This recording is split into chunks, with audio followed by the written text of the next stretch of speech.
friends, please like, share, subscribe, comment and press the bell icon button.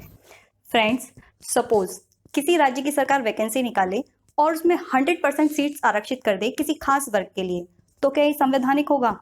नहीं ना। लेकिन ऐसा ही एक मामला आया है आंध्र प्रदेश सरकार की तरफ से। इस मामले में ये प्रश्न उठा है कि अनुसूचित क्षेत्र में अनुसूचित जनजाति को 100% आरक्षण दिया जाना संवैधानिक है या नहीं।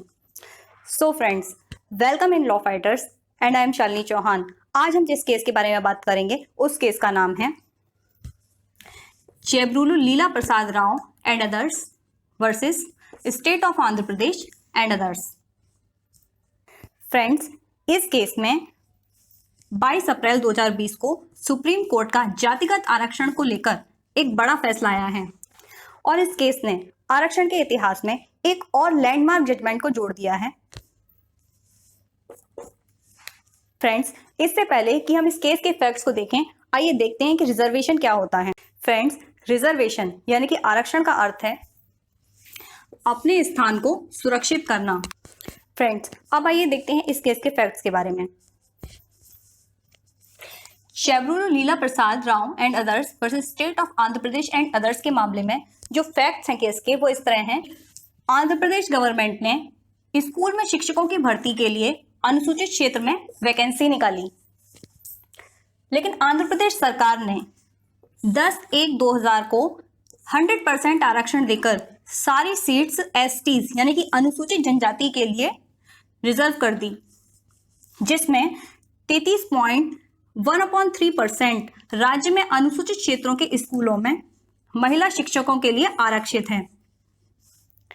तो जब यह मामला आंध्र प्रदेश हाईकोर्ट के पास पहुंचा तो हाईकोर्ट ने भी इस फैसले की पुष्टि कर दी। हाईकोर्ट ने कहा कि 100% आरक्षण का जो फैसला आंध्र प्रदेश सरकार ने लिया है वो बिल्कुल सही है, लेकिन हाईकोर्ट के इस फैसले के खिलाफ जब सुप्रीम कोर्ट में पिटीशन फाइल हुआ तो सुप्रीम कोर्ट ने 13 फरवरी 2020 को ही अपना फैसला सुरक्षित रख लिया और 22 अप्रैल 2020 को जस्टिस अरुण मिश्रा जी की 5 न्यायाधीशों की संविधान पीठ ने अपना निर्णय सुनाया।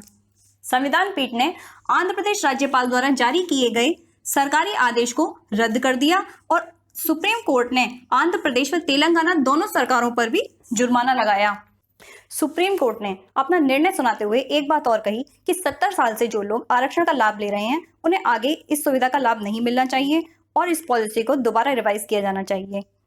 CL प्रसाद ने आंध्र प्रदेश हाई कोर्ट के इस निर्णय के खिलाफ सुप्रीम कोर्ट में अपील की थी और यह कहा था कि राज्यपाल का जो निर्णय है ये असंवैधानिक और संविधान की भावना के अनुरूप नहीं है। साथ ही यह निर्णय भेदभावपूर्ण भी है और इस आदेश को भारतीय संविधान के अनुच्छेद 14, 15 और 16 के उल्लंघन के रूप में न्यायालय में चुनौती दी गई।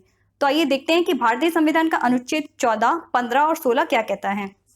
भारतीय संविधान का अनुच्छेद 14 विधि के समक्ष समता के विषय में बताता है। इसका अर्थ है कि विधि के समक्ष सभी को समान संरक्षण प्राप्त होगा।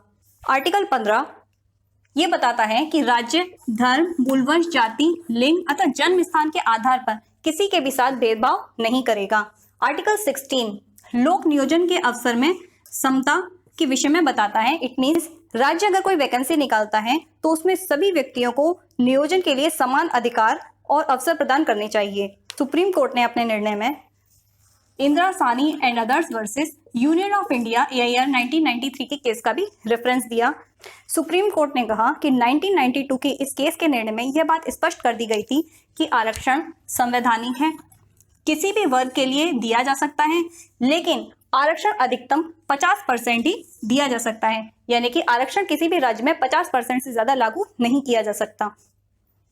सुप्रीम कोर्ट ने सरकार से यह भी पूछा कि जब आरक्षण को शुरुआत में लागू किया गया था तो स्टार्टिंग में केवल 10 साल के लिए था, लेकिन संविधान के लागू होने के पश्चात इसे हर 10 साल के बाद बढ़ाया गया। तो ये जो रिन्यूअल है, क्या इसके खिलाफ भी कोई सुरक्षा उपाय उपलब्ध हैं?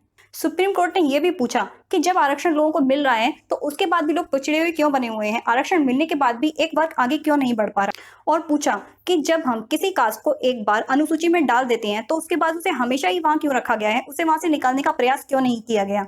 और अगर किसी व्यक्ति को अनुसूची में डाल दिया गया है तो उसे आगे बढ़ाने के लिए सरकार क्या प्रयास कर रही है। सुप्रीम कोर्ट ने कहा कि हम आदिवासी संस्कृति को बरकरार रखते हैं और आदिवासियों को आरक्षण भी देते हैं, तो आदिवासियों को आरक्षण देने के बाद उनकी स्थिति में कितना सुधार हुआ है। अगर हम दशकों के आंकड़ों को देखें तो आदिवासियों की स्थिति में जो भी थोड़ा बहुत सुधार हुआ है वो शहरीकरण पर निर्भर करता है।